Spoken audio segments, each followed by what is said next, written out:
Hello and good evening, everyone. Welcome to ETHRWorld and Great Learning Roundtable discussion on the topic Unleash the Potential of Your Workforce with Futuristic IT Skills.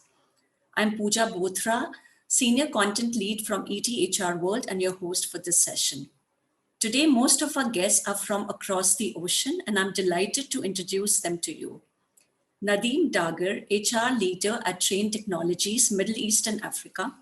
Ashok Gopal, Head People Development, Corporate Affairs Group, Mashreq. Rula Shubair, Head HR, ESMA.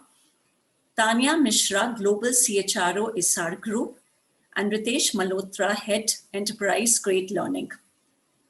Please use the chat button on your screen to share your comments as well as questions for this distinguished panel here. We will take as many audience questions as possible, so please keep them coming. The recording of this webinar will also be available on the ETHRWorld YouTube channel for you to revisit. Sharing a brief description so that you know what to expect from this session. A new golden age of science and technology-driven workplaces is emerging in the Middle East, a powerful business hub attracting diverse global talent. This region has witnessed major innovations in the business ecosystem led by agile technologies of the future and a boom in fintech companies. A consistent and steady supply of skilled talent must match the pace of transformation. However, the gap between the demand and supply of skilled talent imposes unwanted breaks in organizations' growth and development plans, limiting the conceivable outcome. The speakers will share with us their game plan for upskilling and reskilling the workforce to navigate the transformation, keep the momentum of innovations intact, and harness the growth. Let us start this conversation with perceiving the changes taking place within the BFSI and the tech sector. For that, I have a specific question for Ashok and Nadeem. Businesses are changing rapidly from operation models to market engagement. Technology, above all, has played a vital role. Based on your industry, please throw light on the transformations. Thank you, Puja, for inviting us for this roundtable, and welcome to everyone. Yes, indeed, and we all notice that the world around us is changing and is changing rapidly, and we've noticed that the technology has taken over so many different tasks that we do and will continue to do that. I think the differentiation that we need to look into right now, and this is what we're looking at in our industry, is we're into both manufacturing as well as sales. And we looked into what is it exactly that we need to upskill and what we need to bring into the picture for our people to be able to cope with this change. And we all know that technology has actually empowered employees, and it's actually developed to empower employees to even break complex problems and try to deal with that. So here I want to just highlight the importance of two different aspects that we're looking at. One is the skills and the element of hard skills. Research showed that 78% of our economy is based on hard skills, and these are the skills that we actually get or we learn through practice or repetition or education, and that most of it is going to actually be either replaced by AI, robotics, or even machine learning. And then the question will be, what do we do with the rest? And this is where the new emerging element is actually the capabilities of employees. And this is, again, to cope with the technology and to bring that element of humanity and into it. That capability building is what we're focused on. And that capability, I would say, this is related mostly to the element of resilience, element of imagination, empathy, and purpose. These are the elements that we're working on right now to kind of equip our employees to cope with the technology and try to add value in order so that we can differentiate ourselves and then build on what has happened. We see that basically in equipping our sales engineers, let's say on emotional intelligence or even on better negotiating aspect, as well as actually using technology in our manufacturing front, so we can actually do more, but do it faster and do it more efficient. So this element in our industry is how the impact of technology has been perceived, but the practice is happening right now on coping with it and implementing those changes for our people. Thank you, Nadeem. Thank you. Ashok, would you share some transformation you're seeing in the BFSI sector? I remember seeing this meme which said, like, time has this person of the year. There should be a quote of the year, and the quote of the year for 2020 was the term "you're on mute." I don't think anything's been used more frequently across the world than the term "you're on mute." To your question, Puja, first of all, lovely being here with a wonderful group of panelists. Uh, Everyone talks about the pandemic and how the pandemic was a crisis that transformed the world. I think in BFSI, the crisis happened a lot earlier. So the pandemic was almost along the way of what was, if for us at least, a bit of an existential crisis. Now, what do I mean when I say existential crisis? I work, as I said, in a bank. And over the last, I think, several years, ever since technology has democratized the world, banks were hemmed in. But banks were hemmed in on both sides. On one side, there was the onslaught of these young, small, agile fintechs that could be based anywhere in the world and serve any customer. On the other side, there were these behemoths, the Apples, the Amazons, the big telcos of the world, all of whom knew even more about our clients than we did, and who were starting to enter the financial services space. We, on the other hand, banks were, relatively speaking, slow, bureaucratic, stuck with white elephants in terms of large infrastructure, in terms of branches, and so on and so forth. So for the banking space in particular, there was a bit of an existential crisis. The other thing that I will say is with the evolution of millennials in the client population, in the consumer population, they didn't want to interact with the bank. I mean, they wanted interaction to be at a click of a finger rather than to go to a branch and interact with a bank. The last thing I'll say is also it's a sector where it's difficult to build passion. I mean, I haven't yet met many people across the world who say, I love my bank. People are typically indifferent to the banks that they interact with. So all of this was happening. It was a perfect storm, and then the pandemic happened and merely accelerated the need for change. So going digital was about addressing evolving customer needs. It was about the only way that you could keep costs under some degree of check. And it was, as I said earlier, to aid survival. But it's one thing to say that you need to go digital. It's completely another to have the capability, the wherewithal, and the mindset to be able to actually do it. So I think the onslaught of technology in the BFSI space has had lots of implications in HR, and then I'll talk about implications for upskilling or for learning. So the implications include things like, how do you hire people? I mean, who do you hire? You no longer can go with the paradigm that the older the better. I mean, that needs to change and needs to have changed quite significantly. How do you train people? There is the line that says you can only fight the battle with the army that you have. But if the rules of war have changed completely, the battle lines have changed to a massive degree. How do you groom people?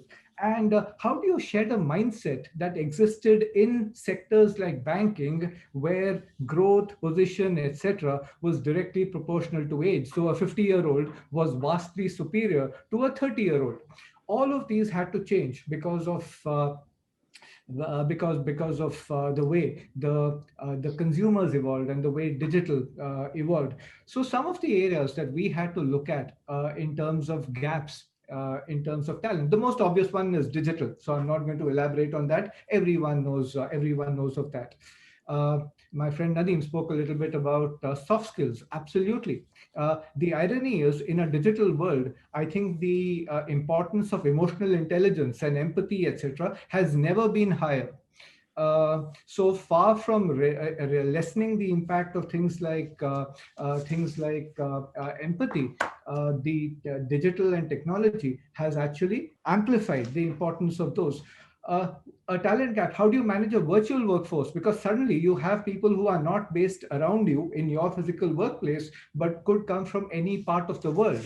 Uh, Conferences of this kind, I mean, sessions of this kind, probably 2 years ago would have existed in the realms of fantasy rather than in real life. How do you lead others? I mean, because in banking, the 50-year-old is used to leading the people that are less than his age. But today, you have a 30-year-old who's expected to lead 20-year-olds and lead 50-year-olds.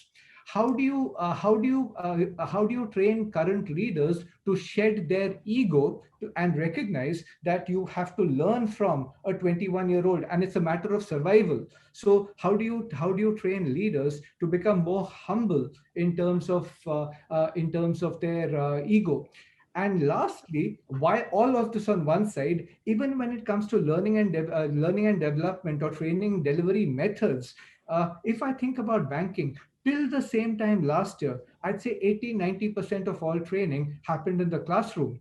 And then suddenly Corona hit and organizations were left floundering because the need for learning and development and upskilling was never higher, but the delivery mechanism was weak because one didn't have things like virtual learning. So this was the perfect storm. I mean, that hit us in terms of transformation.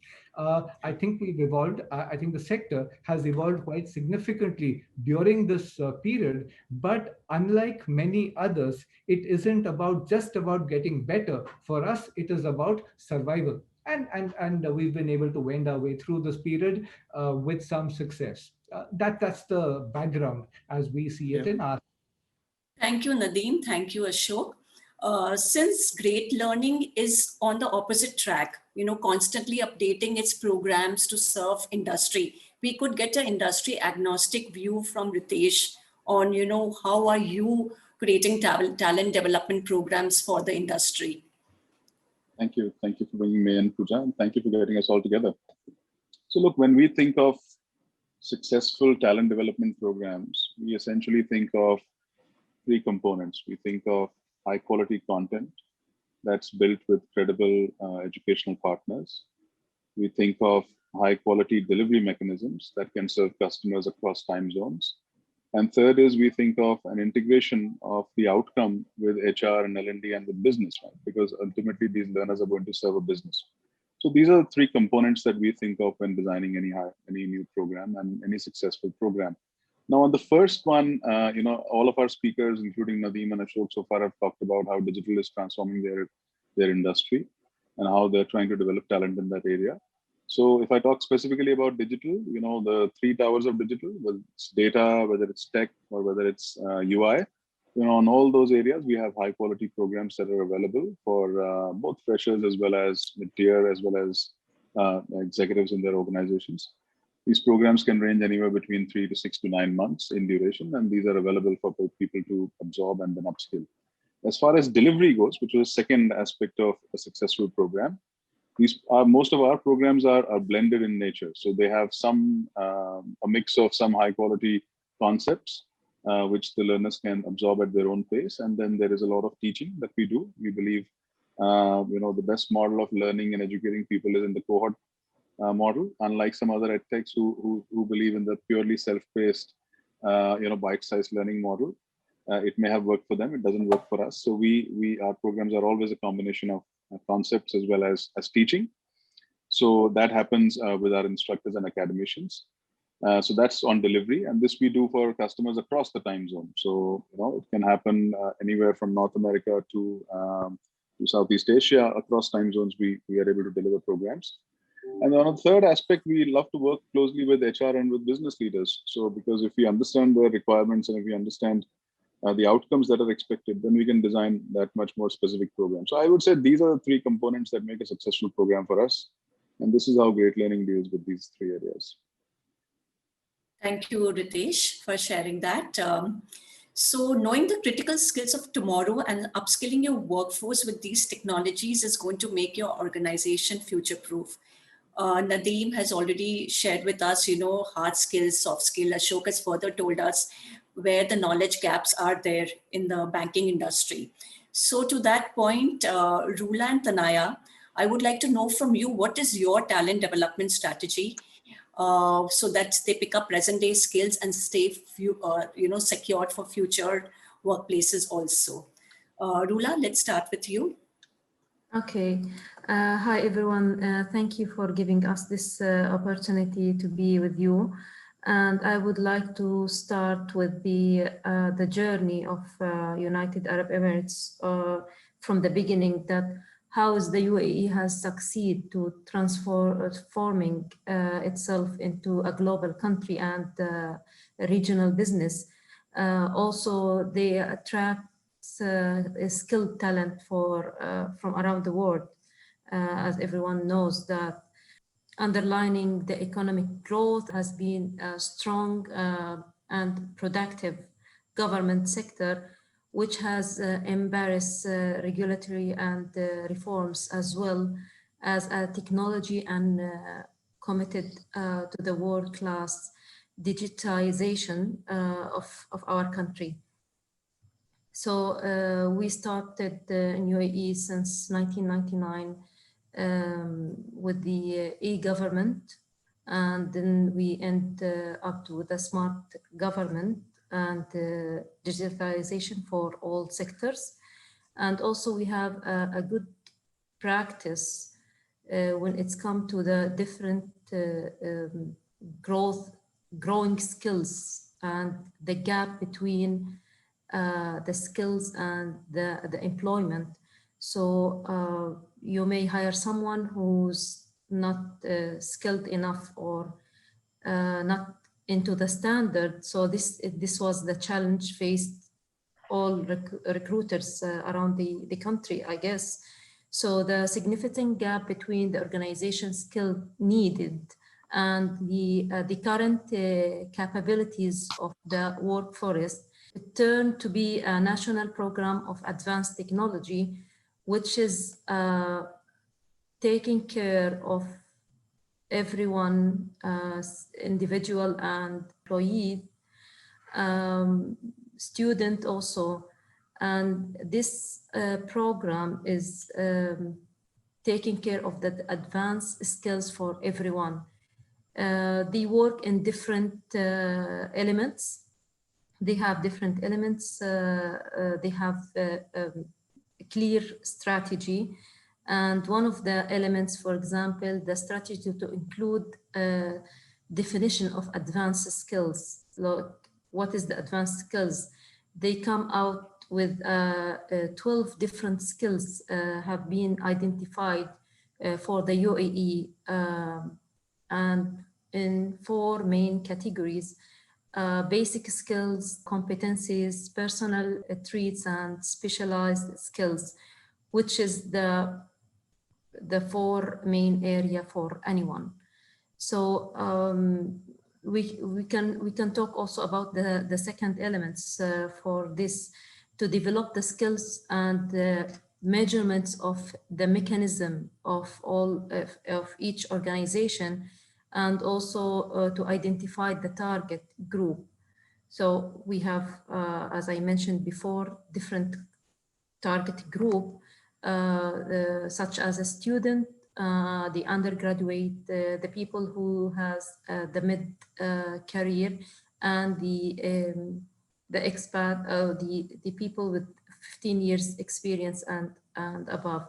And it will, this programs covered everyone working inside the UAE, and they have a lot of partnership with the government and the private sector as well.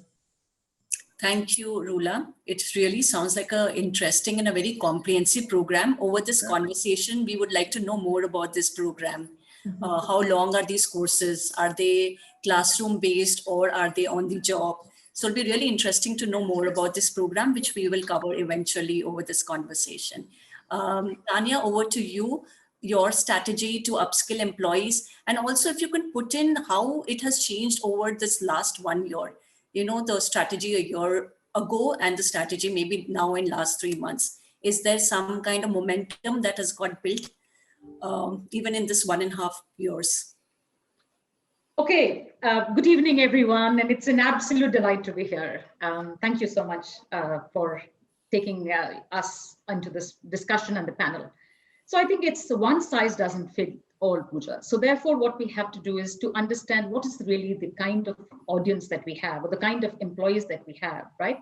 So we have the unskilled employees, we have the skilled employees, and we have the semi-skilled and the skilled employees, right? So typically, when you're looking at the semi-skilled and the skilled kind of employees, there are three primary kind of trainings that we give. What are they? They are primarily behavioral, they are functional, or they are technical.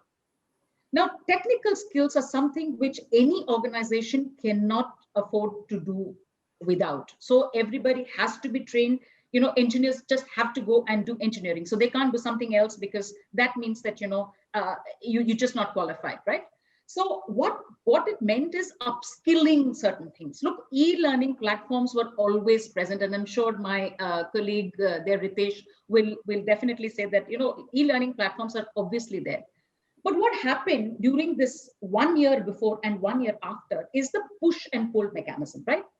So what we found is that, you know, earlier, if we made it mandatory and we said, okay, this, you know, say for instance, POSH training, for example, or for that matter, any kind of mandatory training, you know, if you had those training and it was linked to, say, a component of a compensation or something like that, you definitely had the results, right?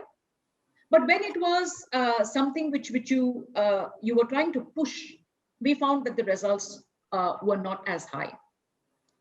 So what we try to do is we try to, you know, introduce gamification so that, you know, the audience, because you see, it's an older audience. It's difficult to draw those eyeballs, to get that attention span, because it's a wavering attention. But what we found is that with a little bit of gamification and having, you know, cohorts of learning, which Ritesh was just explaining, we were able to have or bring in more people to the e-learning platforms. And remember, most of it was at some of us were working from home. Now we had a very blended approach, unlike a lot of people or my colleagues in the industry, because we had to be out there. The only difference is, hey, what is the, you know, the timings that, you know, and as per the timings of that country, we would be there, right? So which meant that we had to be there. At the same time, we had to upskill our people. And at the same time, we had another audience which was sitting at home. So how do you bring that? So we understood that there has to be something which is we understood the pull and push mechanism, which we didn't earlier. We got more people to be certified. We introduced new apps, which made it interesting. We introduced a lot of gamification so that people, you know, learned while playing games, and they got their the results. But what I want to say is that people have learned that learning is important, or rather unlearning, learning, multi-skilling in this day and age is extremely important if people have to survive. Also, let's also understand, and I'm putting the stinky fish on the table, a lot of us have to undergo right sizing, which meant that some jobs got redundant because they were not needed anymore. Going forward, we have the gig. So what is it that we did for people? Of course, we didn't lay off anybody, but, you know, we upskilled.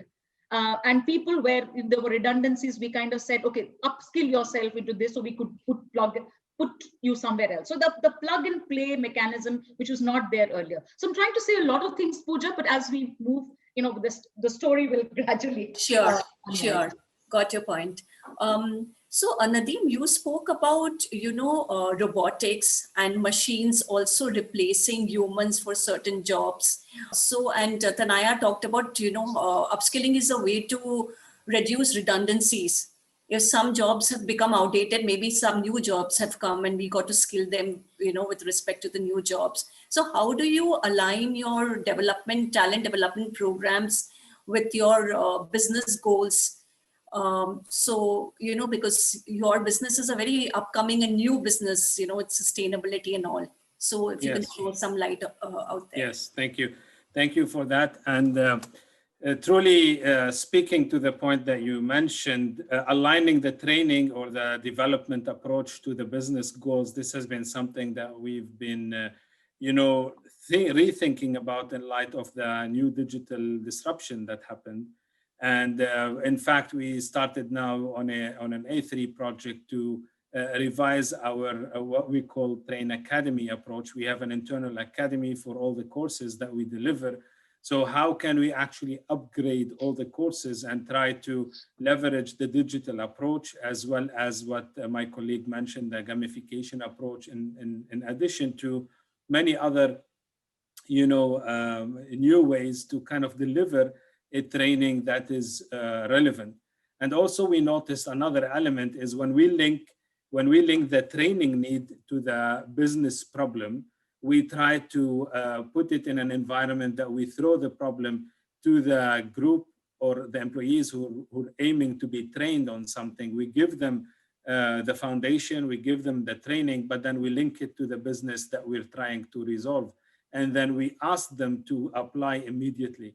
And we thought that, okay, even if we use the technology, whatever approach is happening on the training side, it still has to connect with the business. And that connection on bringing what the problem is, apply the learning into it immediately, and try to deliver it in a way that brings recognition to the people who are delivering the solution, whether exposure to the senior management, whether working with other colleagues.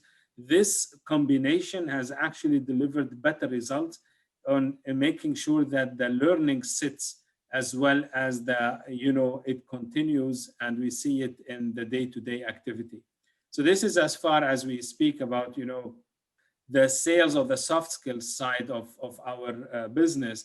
But then when we look at the other side, which is the manufacturing approach, we also developed a lot of standard work and lean approaches that now we are trying to instill across the company in different streams.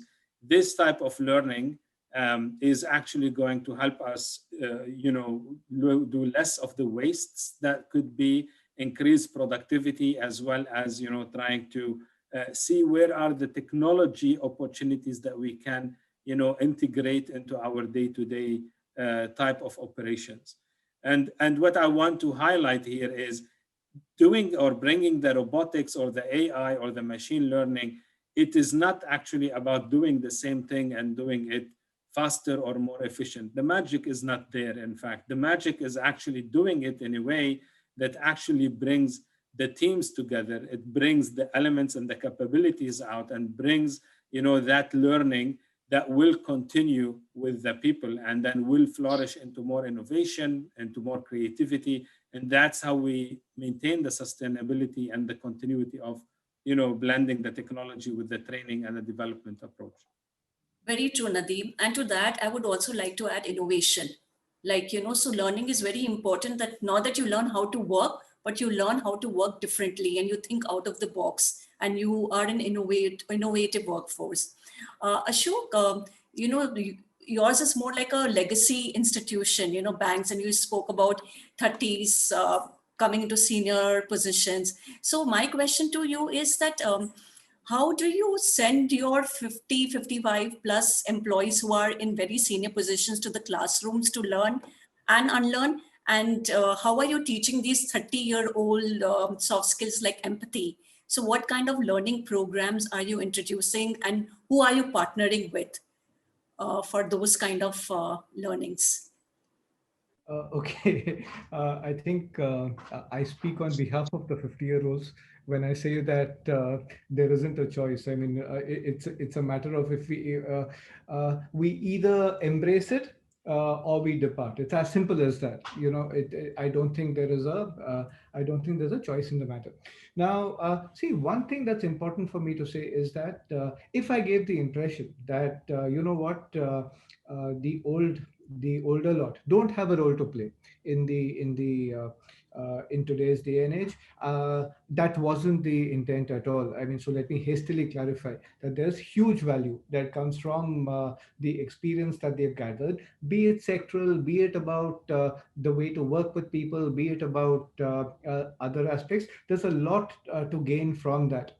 And the reason I say that is that while there's a whole lot that older people need to learn, I mean, especially when it comes to technology, there's a whole lot that they can teach as well when it comes to how do you work with people. I mean, how do you cope with disruption? How do you build resilience? Because typically they are people that have gone through multiple cycles, both of success as well as of failure.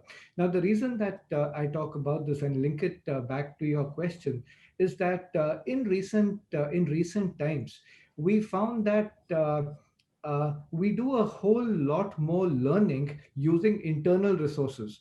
People that have gone through various cycles of success and failure. It could have been in our institution. It could have been somewhere else. But for people to hear firsthand from others that work in the same organization seems to bring in a level of a level of credibility and relatability that's a little higher compared to if I just if I keep reading about how Apple came back from the jaws of death and all of that. So we use a whole lot of internal resources. I mean, when it comes to training. Now, needless to say, I mean, it's not an ostrich mentality. I mean, where you just look internally and forget about external. We bring in external as well. This combination of using internal and external resource people appears to be one that is working quite well. To your question about older people developing certain mental blocks, I think everyone's starting to realize that it doesn't matter whether you're 50 or you're 20. If you don't develop, you're toast. It's as simple as that. We have 51-year-olds with a 21-year-old mindset, but on the flip side, you have a 22-year-old with a 52-year-old mindset. I mean, and neither is a and both I think need to be both need looking at. So in some cases, I mean, things are simply not going to work because people are not willing to change, unfortunately. I mean, in such cases, one has to perhaps look at different options. So that's something which we've discovered and which we've tried to use within our workplace. Learning methods have to be much more interesting, and people typically have a premium when it comes to time. And I think Ritesh made this great point. So we try and get in as much of blend as possible. Now the difference, I suppose, is that for us the blend is increasingly becoming one of. Is it a blend of virtual instructor led, where you can see people of this kind, in sessions of this kind, or virtual asynchronous? I mean, where you learn on your own. There is still a great deal of caution. I mean, when it comes to getting people back into the classroom as such. I mean, and that is I think something which where fear will continue to exist for a period of time. We find that the use of learning repositories has increased and has become very valuable. And if I just had to take a couple of names, I mean, purely from the context of our organization. So repositories like LinkedIn Learning, or if I look at banking, there is a technical learning setup called Intuition, which is purely focused on learning related to banking. The use of such things has gone up significantly. The long and short of what I'm saying is that the learning methods, I think, have increased significantly. No, now, be it mentoring, be it coaching, be it on-the-job learning, be it virtual, be it distant, be it projects, be it I think all of them are now existing together, and is I think creating greater efficiency in terms of the way in which people develop. Whereas in the past, you could compartmentalize and you had time to be able to do it. Now you don't have time. I mean, now things have to happen. Actually, I'm quite surprised. We are almost 35 minutes into the conversation, and one word that hasn't come up is the word agile. That's become absolute par for the course. I mean, people need to be agile, and if they are not, they won't survive. So all of that has gotten co-opted into the ways in which we look at developing people, and those that can't make it, unfortunately, going to be left behind. Those that can, they make things like age, position, etc. irrelevant, and I think that's going to accelerate as we go forward. Sure, Ashok. So Ashok, when you talk about learning depositories, I would like to know from Ritesh is that, can you give the learner a Netflix kind of experience? How much choices do they have, and are they spoiled with choice? And, after going through programs for 15 minutes, they decide that they can't make their mind. Or, how can we really, predict what the learner needs and just offer him or her that? I mean, how are you kind of evolving that aspect? It's a great question. It's one of my favorite questions. Because unlike a lot of our competitors who are walking the Netflix model or bite-sized learning model, like I said, our belief in that model and philosophy is quite limited. And there's a very simple reason for it. I personally believe that human beings by nature tend to prefer to relax than to work hard, right? So in that sense, we all are, by nature, we all are a little lazy. And if we were all left to our own devices, we'd probably not learn anything, right? Which is why we prefer a cohort-based model where everybody starts learning together, progresses together, and then everybody is certified at the end together, right? It gets engagement going. There's a lot of sharing of ideas. There is cross cultivation of energies and skills, as well as there is some healthy competition. So we prefer that model, and we don't believe in the self-paced, purely self-paced or bite-sized learning model. It works for some competitors. It doesn't work for us. So our programs are very structured, right? But at this juncture, I want to also comment on what Ashok and Nadeem talked about. So when we work with organizations, like I said, the target group is across freshers as well as the mid-tier employees who need reskilling, and then senior employees. And like Ashok was saying, there is immense utility of all of these TGs in their own way. For example, a lot of our programs are designed with the more experienced lot in organizations, right? There is a lot of IP and experience that they've gathered over the years, and that knowledge is priceless. So we like to put that to use and get help from them in designing programs with us, right? So that the youngsters coming into those organizations benefit from the experience. At the same time, when we design program for the younger lot, they are mostly, in the analytics, AI, big data, machine learning, those areas, right? These guys are more suave with data, working on tech models, etc. So a lot of that, what we create, then we like to share with the more senior employees in an organization. So we try to cross-pollinate those things. So I think the most important aspect perhaps is where Nadeem started this second wave of our discussion, where he said that it's important to agree outcomes with business, and basically then the programs have to be designed to address that need. So I think it's important to get those frameworks right, involve everybody in the framework, whether it's young employees, whether it's more experienced employees, whether it's leaders. And, we've seen with our experience that companies that where there is a maximum participation are probably the ones that enjoy the maximum success in terms of learning outcomes. Learning can't work in isolation. Learning can't work on a Netflix model that's stored somewhere and somebody is, consuming at their own choice. It has to be designed with an organization, it has to be delivered with an organization, and it has to be recognized by the organization. That's when it becomes effective for everyone.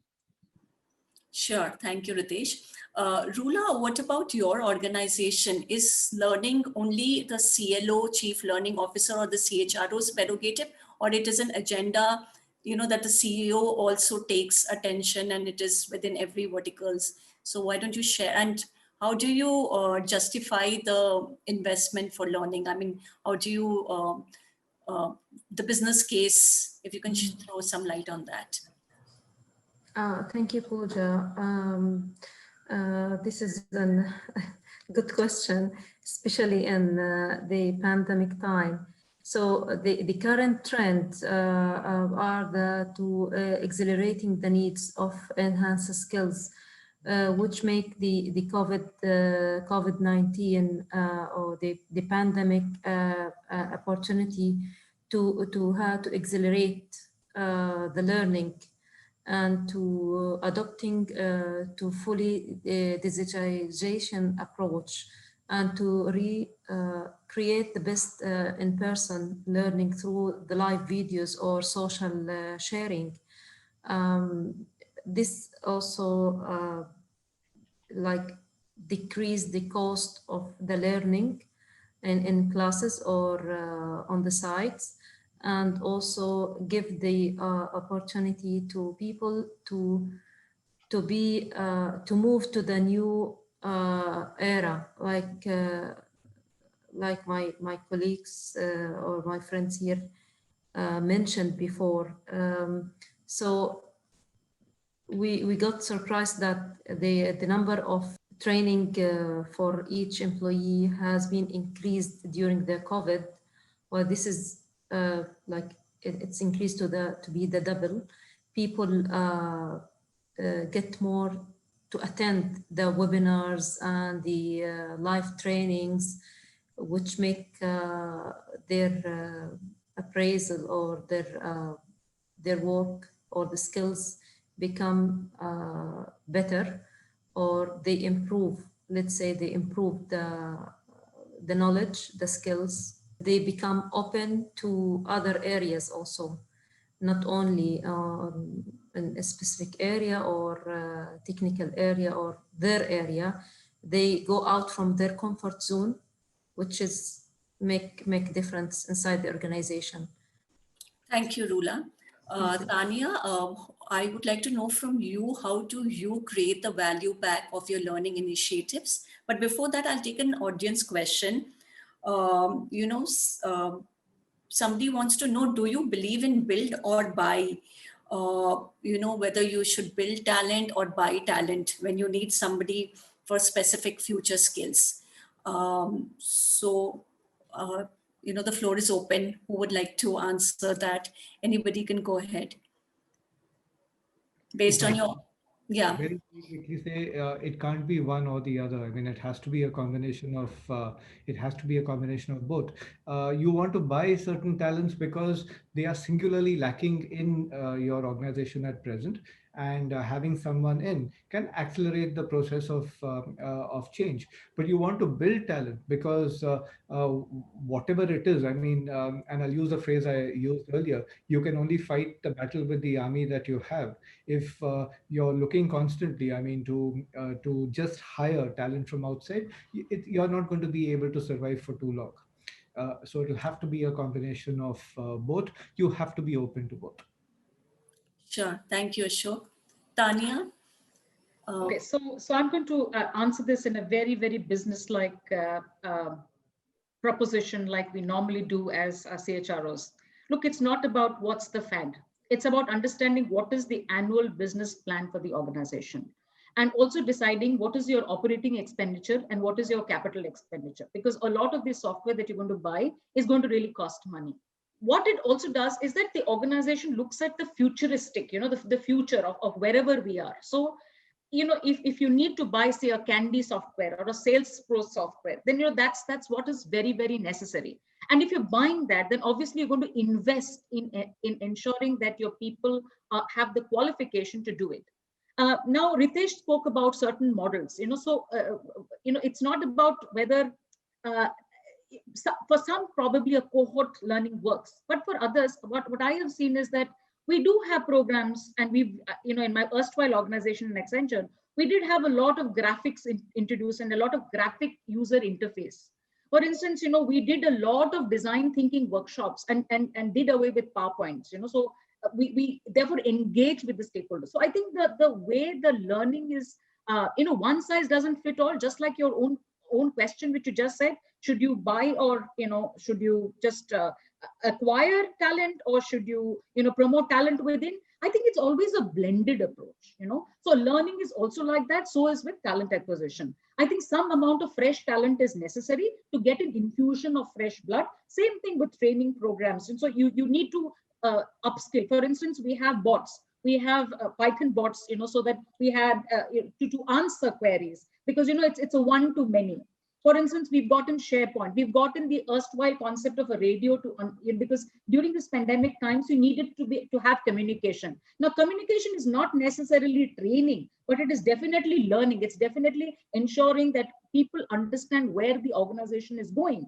So you need that fresh infusion of blood to ensure that you are moving ahead. You have a different mindset. You get in fresh talent. All of that is there. But at the same time, you do need to have your own people whom you understand how do they progress in their careers. What is it that you can cross pollinate, or you can move from one vertical to the other vertical. Then you plan for your succession and talent management. So what I'm trying to say is that, it ultimately depends on the kind of organization you are, A. B is, it also depends on the kind of people that you have, so because, for instance, some people will have, suppose technology workers, they will need to have fast, so for instance, say Python will replace something else, so hot skills, which are necessary. So whereas, in manufacturing, it's probably more steady, more stable, but at the same time, ensuring that you're able to do something distantly. Tomorrow, if you see, the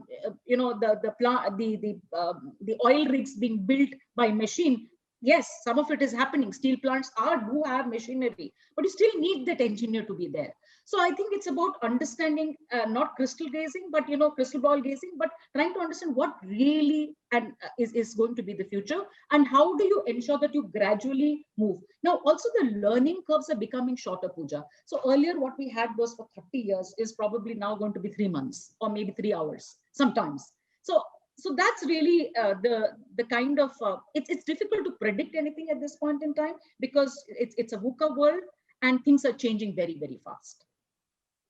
Sure, Tanya, thank you.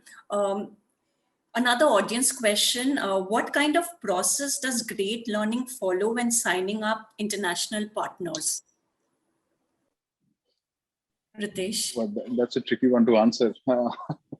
No, see, we work with partners across the world. Our learners come to us from 42 countries now. So in that sense, we're quite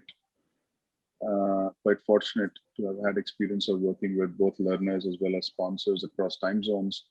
I think one of the hallmarks of when we were building this business, quite frankly, one thing that I was very clear on is that we need to be extremely flexible when working with organizations. Most organizations large organizations have complex procedures of their own, right? So the last thing we want is layering it with more complexity on our part.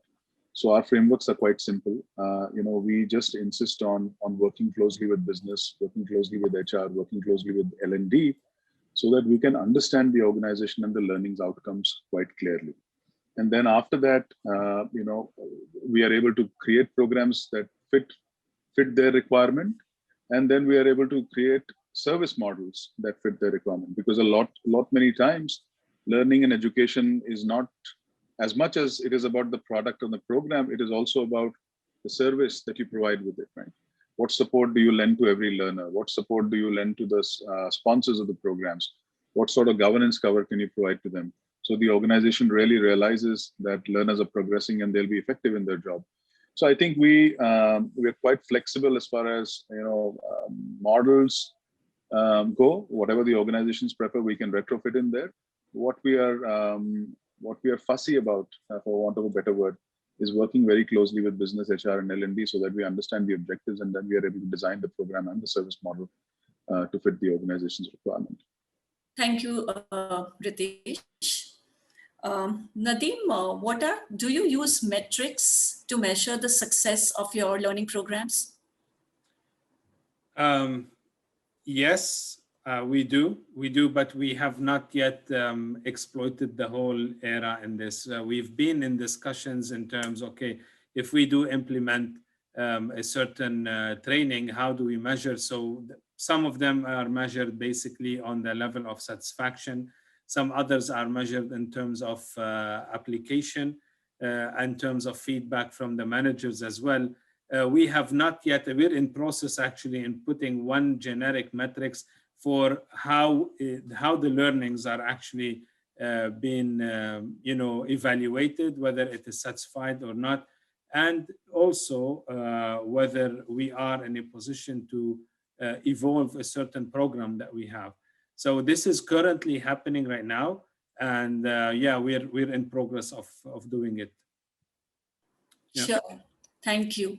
Ashok, what are the skills required to be able to overcome the market challenges because, the BFSI is facing two kind of disruption. One is, the new technologies that you require in your business models, operational models. And the second is how, the consumers' habits are changing. So what kind of skills do you require at that end?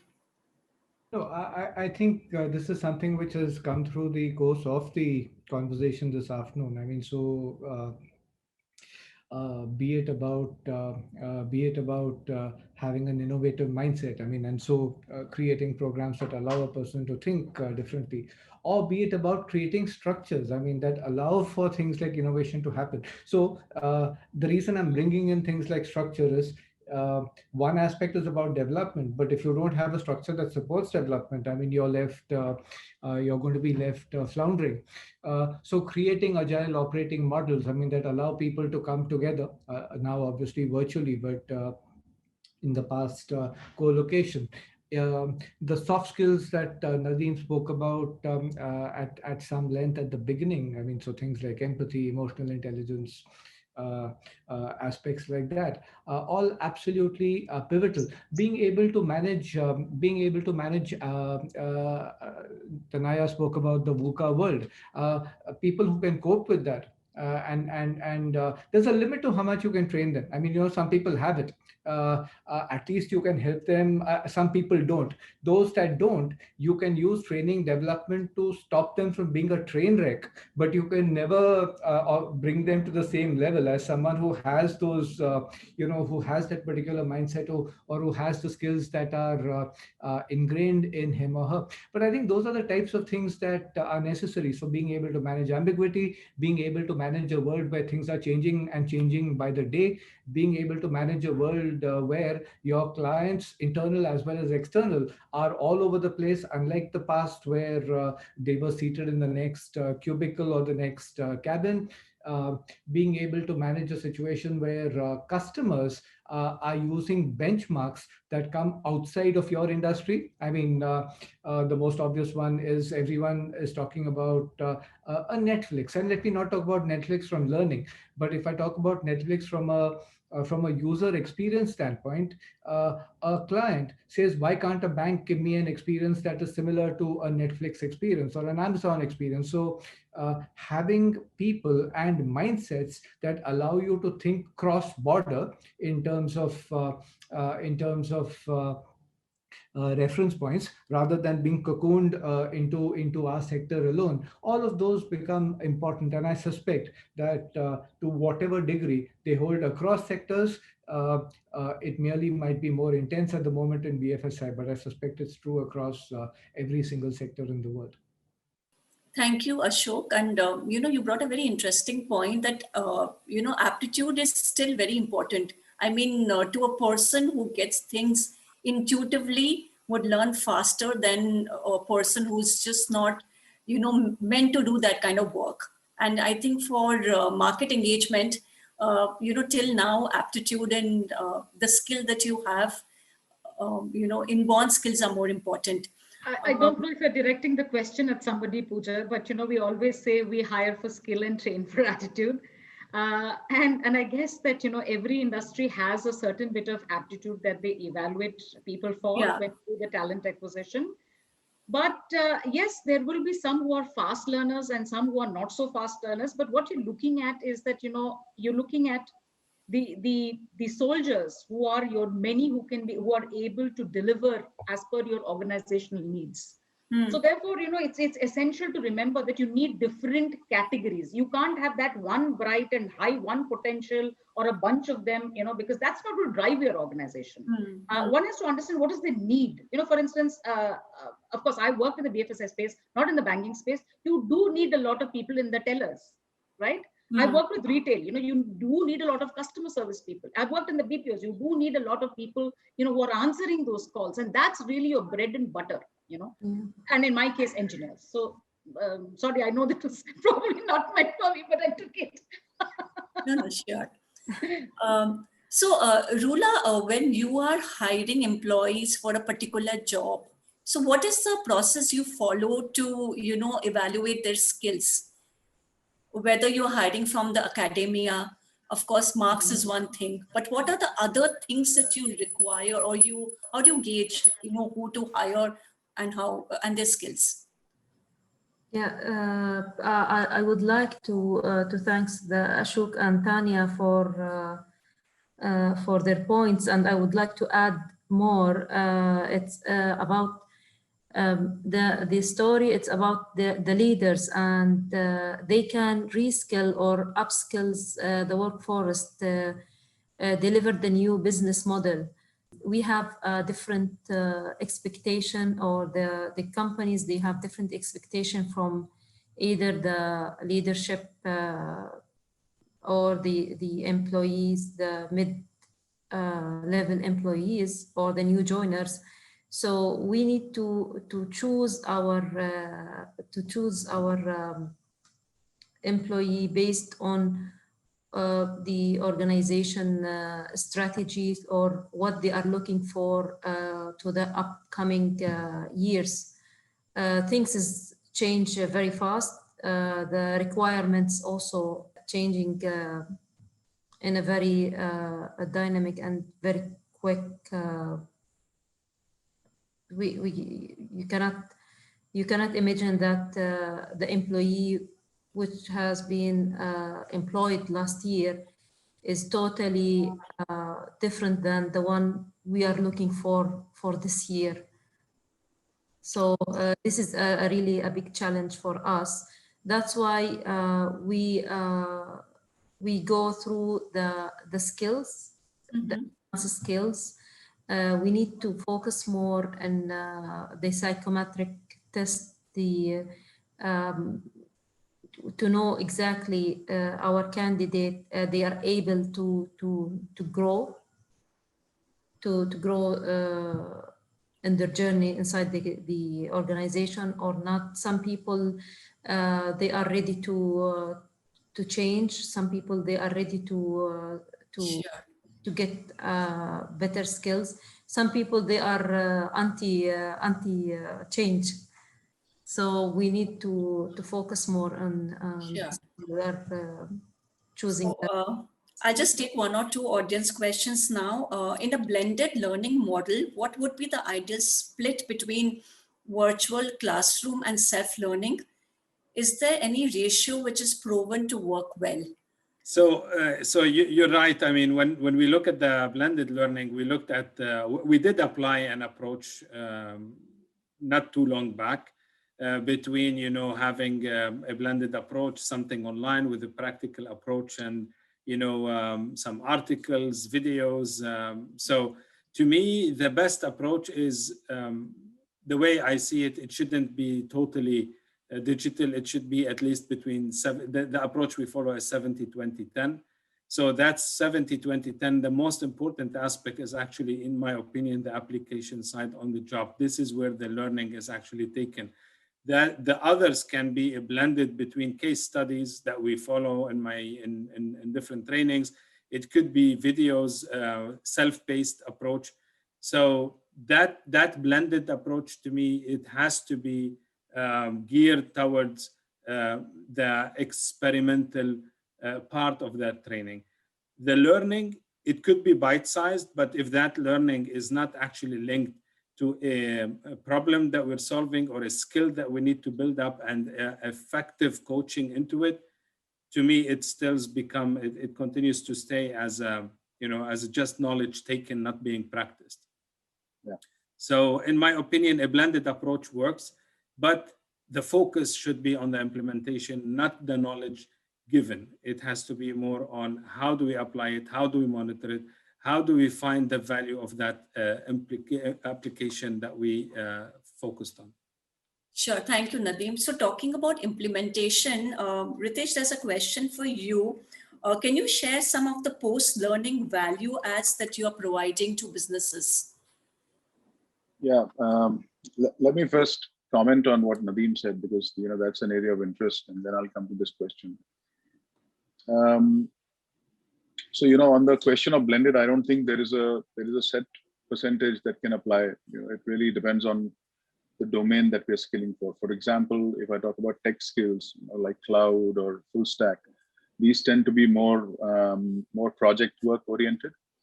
And so in that case, what we've realized from experience is that nothing works like an instructor actually coding and actually working on projects with the learners, right? So in that sort of a program, the percentage of instructor-led has to be more compared to the self-paced content. If it's some other programs, let's say data or analytics programs, in that case, yes, self-paced videos can help the learners absorb a lot of fundamental concepts. But what I liked about what Nadeem said, that everything in learning has to be double-dipped by projects and assignments and case studies and a lot of experiential work that follows immediately after the self-paced learning has happened, right? Because the concept has to be fresh in your mind, and then it has to be bolstered for it to stick around, right? So, so I think that's the only way actual learning happens, and people can deliver outcomes at their job. What was your second question for that?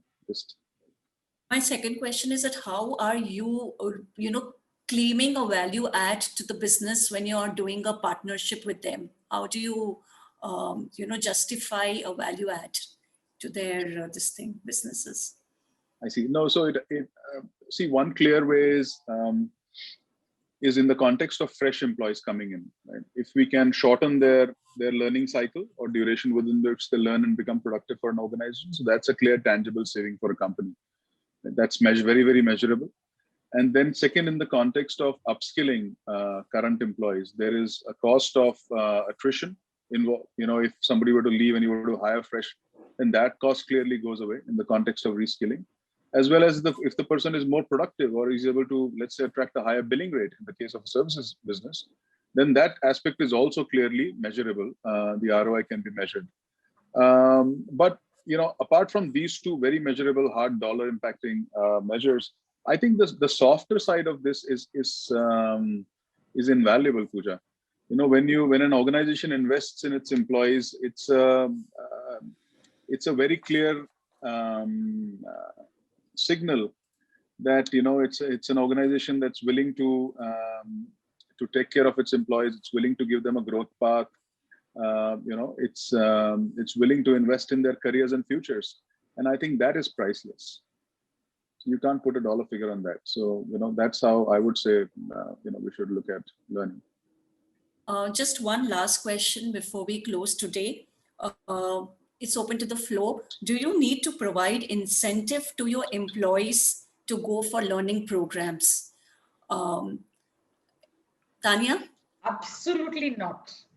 I think, let's also understand that the company is investing in you. Yeah. So I will take a little bit from what Ritesh said, so every business would want to look at what is the return on investment, right?